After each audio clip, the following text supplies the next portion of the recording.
Good afternoon. My name is Dan Scripps, Chair of the Michigan Public Service Commission, and I call this meeting of the Commission to order on August 11, 2022 at 1 o'clock p.m. Madam Secretary, please call the roll. Chair Scripps. Present. Commissioner Phillips. Present. Commissioner Peretick. Present.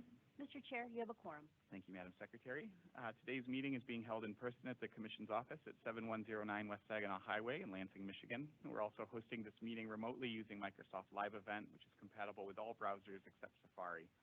Telephone relay service is available through the phone option. If you are participating via the live stream, you may also turn on the live captions by clicking on the closed caption or CC button in the lower right corner of the screen. As indicated in the notice for today's meeting, if we lose the remote connection, the Commission will not recess and will continue here in person. The meeting will be recorded and available for future reference on the Commission's website. In addition, the Commissioners can receive comment via mpsc_commissioners@michigan.gov. For reference, this email is also included in the Q&A feature on the live stream event on your computer and in the meeting notice. We will have an opportunity for the public to make comment as provided for in the agenda. A few notes about this. First, comments should be limited to one per person and can be made verbally in person or by calling in or in writing via the live stream Q&A feature. If you are participating via Teams application, you can use the Q&A feature and type your comments in the box anytime during the meeting, and we will have those queued up to read. The Q&A function should be used to submit public comments directed to the Commission. If you would like to make verbal comments, you must do so either in person or by calling into the meeting by phone.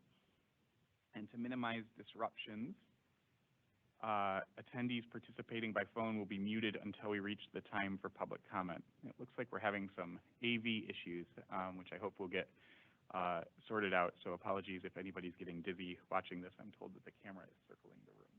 So, the first order of business is approval of the agenda for today's meeting. Commissioner Phillips? I move for the approval of the agenda for today's Commission meeting. I second the motion. Is there any discussion? We'll now have a vote on the motion to approve the agenda for today's meeting. All those in favor of the motion say aye. Aye. Aye. Aye. Any opposed? The motion carries by unanimous vote. The agenda is approved. The next item of business on the agenda is approval of the minutes from the July 27, 2022 Commission meeting. I move for the approval of the minutes from the July 27, 2022 Commission meeting. I second the motion. Is there any discussion? We will now have a vote on the motion to approve the minutes from the July 27, 2022 Commission meeting. All those in favor of the motion say aye. Aye. Aye. Aye. Any opposed? The motion carries by a unanimous vote. The Commission meeting minutes of July 27, 2022 are approved. The next item of business on the agenda is the approval of orders and minute actions on the consent agenda, and today the Commission is ably assisted by Staff Attorney Blair Renfro. I recognize Mr. Renfro. Good afternoon. Today's consent agenda consists of 3 communication matters, 3 electric matters, and 1 gas matter. The proposed orders and minute actions for these matters have been thoroughly vetted by the Commission's technical and legal staff and are ready for your approval. Thank you. I move for the approval of the orders and minute actions on the consent agenda. I second the motion. Is there any discussion? We will now have a vote on the motion to approve the orders and minute actions on the consent agenda. All those in favor of the motion say aye. Aye. Aye. Aye. Any opposed? The motion carries by unanimous vote. The orders and minute actions on the consent agenda are approved, and I recognize Mr. Renfro. Item 4A1 is case number U-18238, which involves a matter on the Commission's own motion to consider whether to reopen and revise the Commission's rate case filing requirements for electric, natural gas, and steam utilities. The order before you reopens the filing requirements for revision, provides guidance on potential revisions, and provides a schedule for the collaborative and comment process that will follow. I move for the approval of the order in case number U-18238. I second the motion. Is there any discussion? I do have some brief comments, Chair. I want to provide comments on our response in this order concerning the request by several commenters for the inclusion of customer demographics and equity data in the rate case filing requirements. Though the Commission continues to be interested in exploring how best to collect, assess, and share customer demographic and equity data, at this time we find that the rate case filing requirements do not represent the appropriate process for gathering this information. Instead, in this order, we are requesting that the Data Analysis and Regulatory Review Subcommittee of the Energy Affordability and Accessibility Collaborative, our EAAC, continue and expand exploration of this issue and provide the Commission with initial recommendations, our next steps. In addition to providing this guidance, in addition, we would look for them to provide guidance as to what specific demographic and equity data should be requested. The subcommittee should also consider how this data will be requested, and as well as what frequency, granularity, and method at which this data will be made accessible to the public. The order requests that the subcommittee provide recommendations and guidance on this issue in the next Energy Affordability and Accessibility Collaborative Report, which is due at the end of December in docket U-20757. Thank you, Chair. Thank you, Commissioner Phillips. Is there additional discussion? We will now have a vote on the motion to approve the order. All those in favor of the motion say aye. Aye. Aye. Aye. Any opposed? The motion carries by unanimous vote. The order in case number U-18238 is approved. I recognize Mr. Renfro. Item 4A2 is case number U-20526, which involves an application filed by Consumers Energy Company for reconciliation of power supply cost recovery expenses and revenues for calendar year 2020. The order before you approves the application as modified by the order. I move for the approval of the order in case number U-20526. I second the motion. Is there any discussion? We will now have a vote on the motion to approve the order. All those in favor of the motion say aye. Aye. Aye. Aye. Any opposed? The motion carries by unanimous vote. The order in case number U-20526 is approved. Mr. Renfro. Item 4A3 is case number U-20877, which involves the application of Indiana Michigan Power Company to approve its 2022-2023 Energy Waste Reduction Plan. The order before you approves Indiana Michigan Power Company's Energy Waste Reduction Plan for 2022-2023, subject to the company's agreement to the Commission's modification as described in this order. I move for the approval of the order in case number U-20877. I second the motion. Is there any discussion? We will now have, sorry, I have lost my place. We will now have a vote on the motion to approve the order. All those in favor of the motion say aye. Aye. Aye. Aye. Any opposed? The motion carries by unanimous vote. The order in case number U-20877 is approved. Recognize Mr. Renfro. Item 4A4 is case number U-21203, which involves an application filed by Consumers Energy Company for ex parte approval of streetlight outage credit tariff amendment pursuant to the Commission's directive in case number U-20963. The order before you approves the revised application filed on March 5th, 2022. Thank you, Mr. Renfro. I move for the approval of the order in case number U-21203. I second the motion. Is there any discussion? We will now have a vote on the motion to approve the order. All those in favor of the motion say aye. Aye. Aye. Aye. Any opposed? The motion carries by unanimous vote. The order in case number U-21203 is approved. We've now reached the time reserved for members of the public to address the Commission. As mentioned in the notice for today's meeting, we will take public comments in the following order. First, individuals attending in person. Next, written comments from individuals using the Microsoft Teams live stream Q&A. Then verbal comments from individuals submitting names in the Q&A feature and who have called into the meeting. And finally, from individuals participating only through the phone option. I understand that we've got at least one individual who would like to make public comment in person. So, Mr. Is it Pentescu?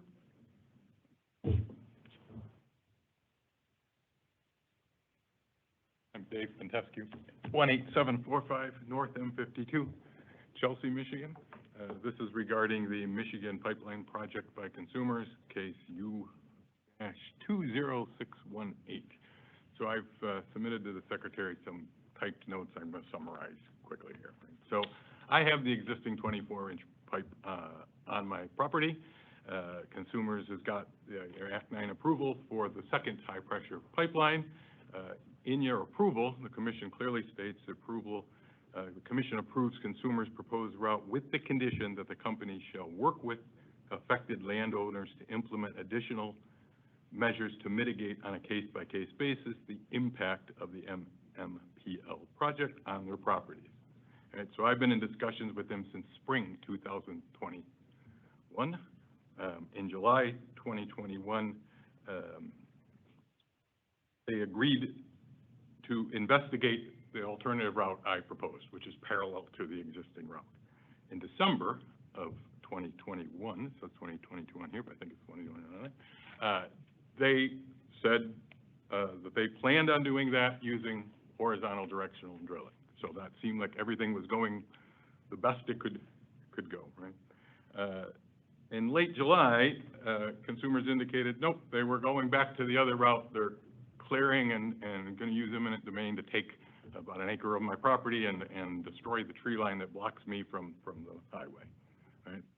So I reached out to your staff. I want to commend, I'm going to butcher the poor guy's name, Dave Chilsell and Kevin Spence. You're not the first. For the, well, they took my calls, they promptly followed up, they called me back proactively, so I actually was preparing these notes before I knew I would hear from them this week, and since I already took the day off to drive into Lansing, I thought I'd continue any. So really what I wanted to say is, you know, the indication they gave was that now consumers are now telling them that was a miscommunication, they still plan to do the other line, but I have not heard that, right? So they haven't communicated to me that since their last communication saying they were going down.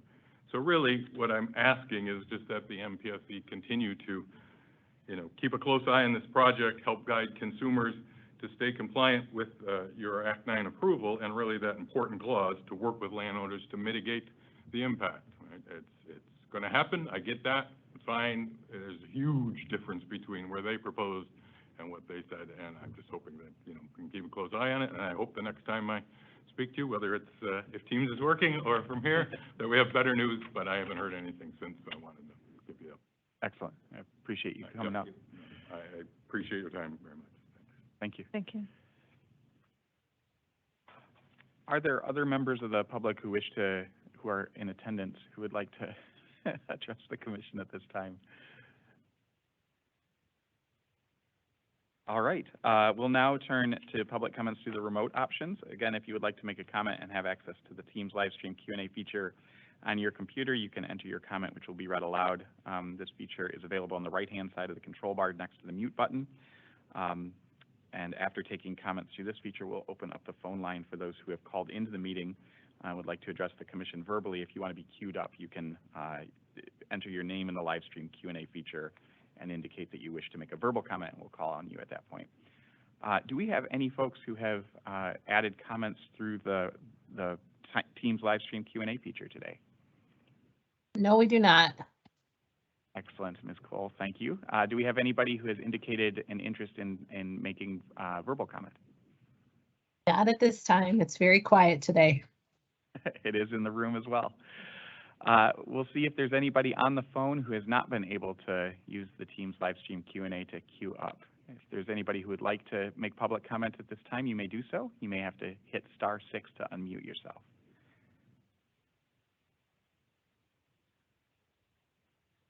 We'll give this one more time just to make sure that we don't have anybody out there. Okay, with that, we'll close the public comment period. Before we wrap up, just a couple of announcements. First, we are earlier this month unveiled a comment button to make it easier for the public to submit comments on cases before the commission. So you can use this through the MPSC e-dockets system, and there's a new submit comment button located near the top of the page when users navigate to a specific case. You can click on that button and then you can add a comment. You will be reminded that all comments submitted to the MPSC become a matter of public record and will be posted in the case docket and subject to disclosure. But you are able to do that, and it's one of the ways that we're trying to add opportunities for the public to make their voices heard through our processes. And you can continue, of course, to submit comments by mail or email to the commission. Comments can be mailed to the Executive Secretary at P.O. Box 30221, Lansing, Michigan 48909, or emailed to mpscdockets@michigan.gov, and I encourage you to reference the appropriate case number so that we can add it to the docket in that particular proceeding. And then second, and along the same lines of providing additional opportunities for the public to have their voices heard in our proceedings, we are holding a public hearing on August 22nd in Detroit regarding DTE Electric Company's pending rate case. That will be held on, again, August 22nd from 6 to 8 p.m. in the Frank Hayden Community Room, number 236 at Wayne County Community College's downtown Detroit campus. And so encourage folks who are interested in weighing in on that proceeding to to attend that public hearing, and the case for case number for that proceeding is U20836, and again, August 22nd, downtown Detroit. Any other announcements today before we close? Okay. Well, the next regular commission meeting is scheduled for Tuesday, August 23rd, 2022 at 1:30 p.m. And with that, I think we are ready to adjourn. Is there a motion, Commissioner Phillips? I move to adjourn today's commission meeting. I second the motion. We'll now have a vote on the motion to adjourn the meeting. All those in favor say aye. Aye. Aye. Any opposed? The motion carries by unanimous vote. The meeting is adjourned. Thanks, everybody.